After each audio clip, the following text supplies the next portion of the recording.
Hey guys, last week we talked a lot about intervals, but how are we going to put those intervals to good use? It's time to talk about chords.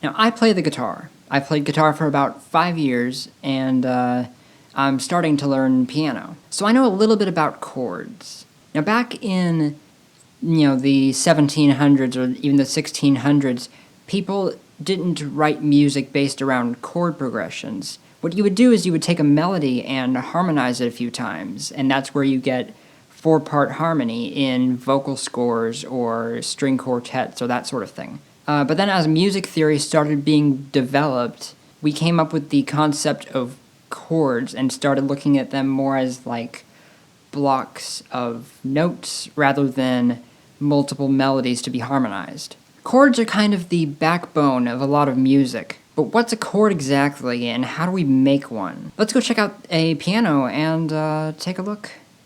So let's take a look at a C major chord. On a piano, the C major chord would be played like this. Now there are three notes here. We have C, the root, E, the third, and G, the fifth. Now, they're named this way because of the intervals that the chord is made up of. From C to E is a major third, because you have 1, 2, 3, 4 semitones, if you remember from last week's intervals lesson. And from C to G is a perfect fifth. And if you add all these together, you get a C major chord. So when I say that chords are generally built in thirds, it means that every note in a chord is either a major third or a minor third apart. So from C to E is a major third, and from E to G is a minor third. There are some exceptions to this, but most chords you'll find are built in thirds. If you take a C major chord, C, E, and G, the distance between C and E is a major third, so it's a major chord. Remember, the third is an important note because it determines whether the chord is major or minor. So if we take the third and move it down a semitone from E to E flat, we have a minor third between C and E flat, and we get a C minor chord. Let's try this on a different note. We take D. From D to F sharp is a major third. Remember, we have 4 semitones there. 1, 2, 3, 4. And then A is your perfect fifth.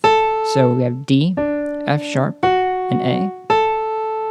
And that makes a D major chord. And if we bring the F sharp down to F, we get a D minor chord.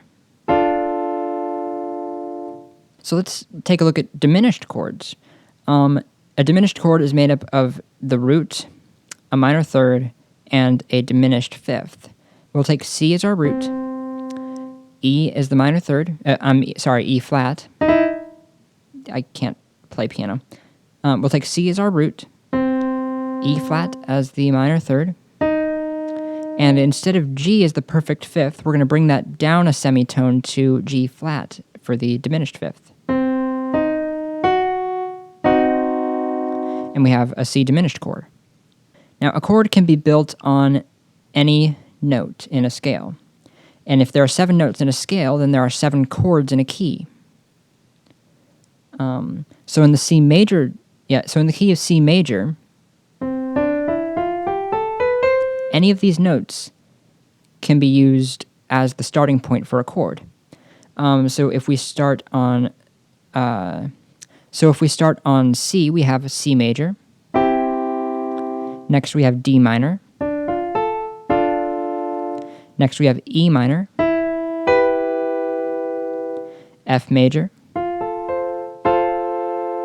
G major, A minor,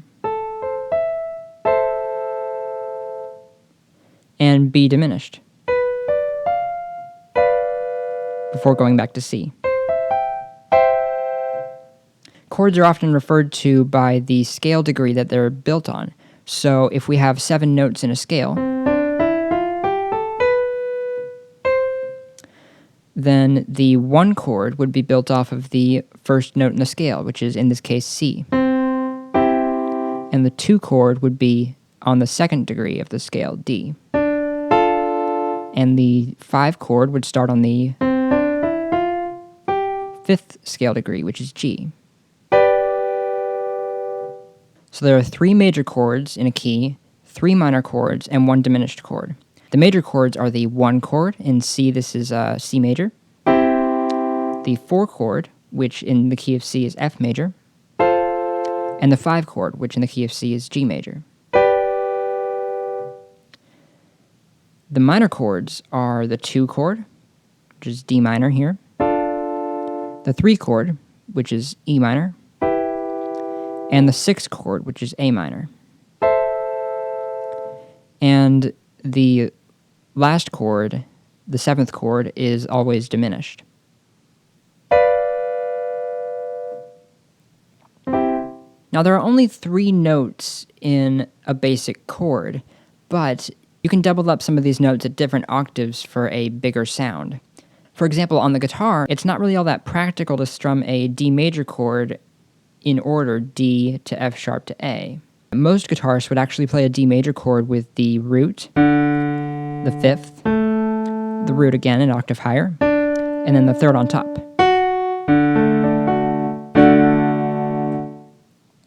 Simply because it's more convenient. It's still a D major chord, but the order of the notes have changed a little bit. And this is called a alternate chord voicing. What's important when you're changing chord voicings is that the lowest note always remains the root of the chord. If you were to take a D major chord and put the 3rd on the bottom, or put the 5th on the bottom, you end up with a chord inversion, which is a really useful technique that I'll be talking about in a later video. Now let's look at the key of C major again. Notice that all 7 chords, C, D minor, E minor, F major, G major, A minor, B diminished, and C, are all within the scale. They only use notes from within the scale. If you were to take notes from outside of the scale, like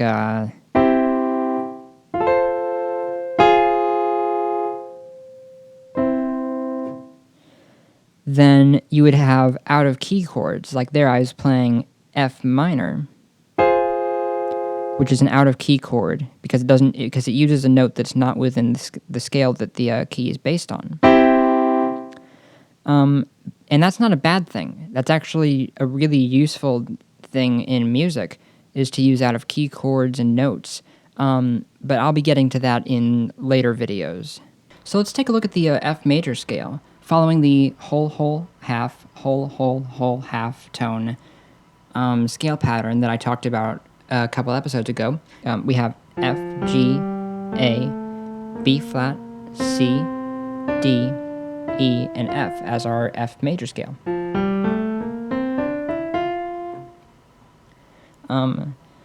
So applying chords to that, remember the 1 chord is always major, so we have F, a major 3rd between F and A, and then a perfect 5th from F to C.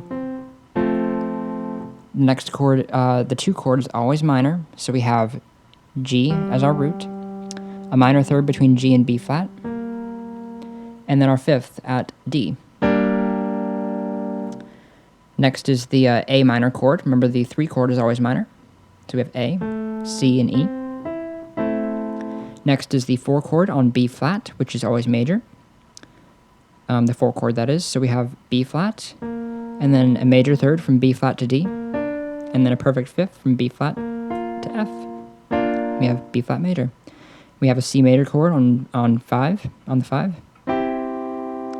D minor on the 6, which is always minor. And then on E, we have a diminished chord since it's the 7th chord in the scale. So we have a minor 3rd from E to a G, and a diminished 5th from E to B flat. And then we arrive back at F. So I'm hoping that this is starting to make sense. There are more chords than just major, minor, and diminished, especially when you start adding more notes.